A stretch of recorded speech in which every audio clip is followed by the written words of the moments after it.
एक दिन धुंधली की बहन उसके घर पर आई और जब वह घर आई और धुंधली ने उसे विस्तार से सारी बात बता दी जो उसके साथ हुई थी। तब उसकी बहन ने कहा कि बहन तुम चिंता मत करो, मेरे इस बार एक गर्व है और मेरे तो इतने सारे पुत्र हैं, इतनी सारी पुत्रियां हैं, इस गर्भ को मैं तुम्हें दे दूंगी। ये जो बालक उत्पन्न होगा इसे मैं तुम्हें दे दूंगी और उसके बदले में तुम मुझे मेरे पति को कुछ धन दे देना। क्योंकि धुंधली की जो बहन थी वो अत्यधिक गरीब थी और धुंधली अत्यधिक अमीर थी। अब देखिए महाराज, इसमें विचारणीय बात क्या आती है कि सबको एक चीज से ही तृष्णा मिल सकती है, दूसरी चीज से तृष्णा संतुष्टि नहीं मिल सकती है। अब वो क्या है? जैसे यदि किसी के पास धन है तो उसके पास विद्या नहीं है, उसके पास पुत्र नहीं है। जिसके पास पुत्र है उसके पास धन नहीं है, विद्या नहीं है। जिसके पास विद्या है उसके पास पुत्र नहीं है। सोच लीजिए महाराज, यदि आपके पास बहुत अत्यधिक धन है तो आपको शारीरिक कष्ट हमेशा बने रहेंगे। इसमें आप ये नहीं कह सकते कि आपको भगवान ने ये दुख दिया है या आपको किसी ने दुख दिया है। यदि आपके पास एक चीज भरपूर मात्रा में है तो दूसरी चीज आपको नहीं मिल सकती है। परंतु आजकल के लोग, हमें तो सब चीज चाहिए, हर एक चीज चाहिए, जो हमारे पास नहीं है हमें वो भी चाहिए, पड़ोसियों का चाहे वो तो हमें चाहिए ही चाहिए।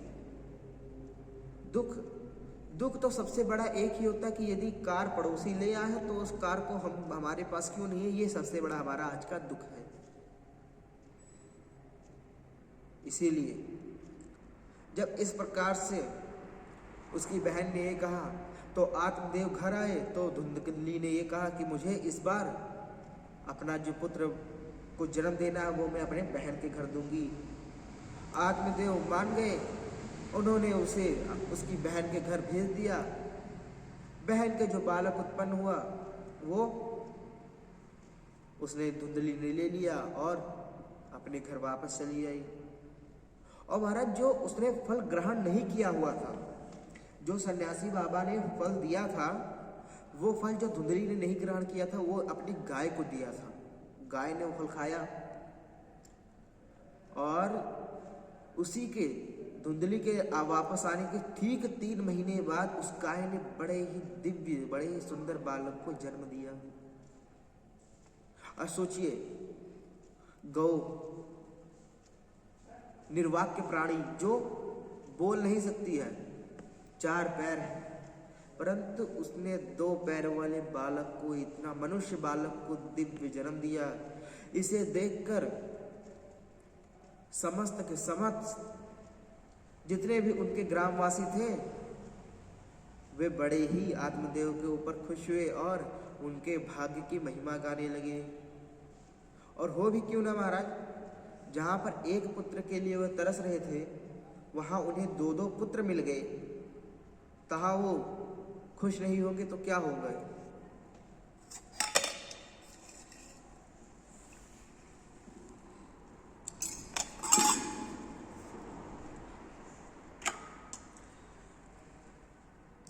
और जब दोनों पुत्र हो गए तो अब नाम तो रखना ही पड़ेगा महाराज। बिना नामकरण के, बिना नाम के तो आप किसी को बुला नहीं सकते।